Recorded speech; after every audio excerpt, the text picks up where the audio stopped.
Harmaa taivas lepää raskaana metsien yllä. Tihkusade piiskaa hiljaa oksia ja maata, kietoin kaiken kosteaan utuun. Märällä polulla kulkiessa ensimmäinen ajatus voi olla kääntyä takaisin. Tihkusade kastelee kaiken ja maisema näyttää ankealta. Mutta juuri tällaisina hetkinä luonto avaa toisenlaisen kauneutensa.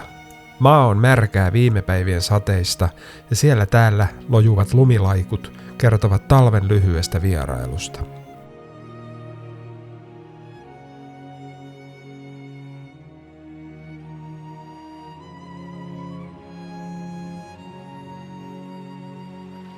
Päivä voisi tuntua kolkolta, mutta kun hidastaa tahtia ja antaa aistien avautua, alkaa nähdä pienten yksityiskohtien kiehtovuuden.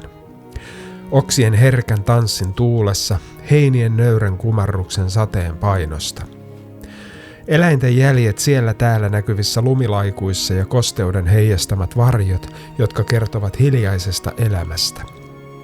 Alkutalvi ja marraskuu ei tarjoa täydellisyyttä, mutta juuri siksi siinä on oma ainutlaatuinen kauneutensa. Kauneutensa, joka paljastuu vain niille, jotka pysähtyvät katsomaan. Koleassa säässä jokainen liike tuntuu raskaammalta. Märkä maa imee saappaat itseensä ja tihkusade löytää tiensä kaikkialla. Näissä hetkissä piilee luonnon hiljainen opetus. Se ei vastusta olosuhteita, vaan mukautuu niihin. Se näyttää, ettei karuus ole este, vaan osa matkaa. Märkä metsä muistuttaa, että jokainen askel, vaikkakin raskas, vie meitä eteenpäin, kunhan vain päätämme jatkaa.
Koskaan käynyt näin.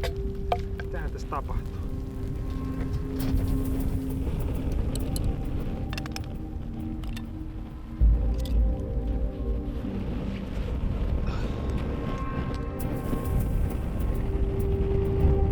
Tuli vähän laihat kahvit tänään, mulla loppu polttoaine kesken ja en tiedä mitä tossa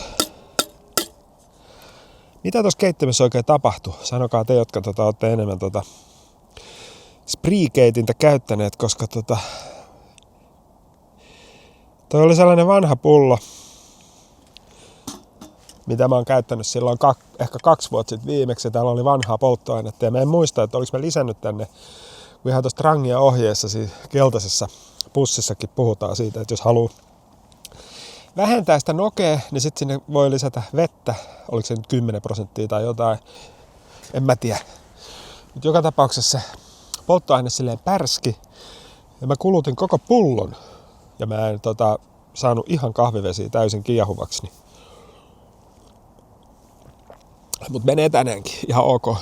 En tiedä mitä tossa tapahtui. Se tuli meinas vähän niinku päästä leviämään. Mulla oli onneksi toi Triangle keitin tossa kiven päällä, että se ei sitten ollut missä onneksi nyt on tosi märkää tää maasto, ettei ollut sinänsä vaaraa, että tuli pääsee leviämään, mutta oli jännä tilanne. Kyllä se jotenkin se tuuli ja sitten se ihan silleen kiehu se, mikä viittaisi siihen, että olisiko siellä ollut sitten vaan vettä seassa. Joo, tosi upea. Melkein varmaan kuuluu liikenteen äänetkin, kun ollaan täällä Pohjois-Sipoossa. Tai Sipoonkorven kansallispuiston pohjoisosissa. Ja Tuossa on toi Suo, laitetaan nimi tähän, kun mä en nyt sitä muista, mutta tää on yksi suurimpia avosoita täällä ja tää on tosi hieno paikka. Mä oon täällä käynyt lumikengille, oliko viime talvena, mä en muistaakseni tehnyt siitä videoa, mutta mä oon kyllä oppinut, niin kuin viime videolla sanoin, niin myöskin arvostaa näitä eri tavalla jotenkin näitä lyhkäisiä päiväretkiä, kun menee vaan käymään jossain metässä ja keittää just kahvit ja fiilistelee, niin se on kyllä ollut vähän aikaisemmin semmoista vikaa itsellä, että ajattelee asioita tosi isosti, että pitää lähteä kauas ja pitkäksi aikaa, että on niinku, että se lasketaan silleen kunnon retkeilyksi, niin tää on kyllä, mä tuun tekemään kyllä tällaisia reissuja, nämä on tosi hyviä tai kivoja hengähdystaukoja.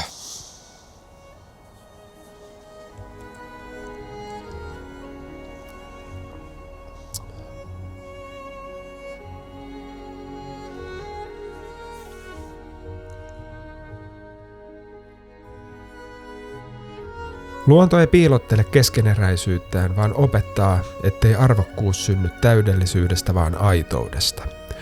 Märkä metsä on karu ja kylmä, mutta sen rehellisyys piirtää esiin kauneuden, joka ei kaipaa koristelua. Sateen kastelemat oksat ja paljas maa kertovat tarinaa hyväksymisestä. Siitä, että epätäydellisyys ei ole puute, vaan luonnollinen osa kaikkea. Kun pysähdymme hetkiin, jotka tuntuvat tavallisilta, voimme löytää niistä ainutlaatuisuutta, joka sytyttää elämän pienet valot harmauden keskelle. Luonnon opetus on ajaton. Jokainen kausi, jokainen hetki kantaa merkityksensä. Harmaassa maisemassa on toivoa, sillä se ei koskaan ole pysyvää. Paljas maa odottaa talven lumivaippaa ja kevään ensimmäisiä versoja. Samoin me ihmiset voimme löytää oman rytmimme, vaiheen, jossa ei tarvitse olla valmis, vaan voi rauhassa olla matkalla kohti jotain uutta.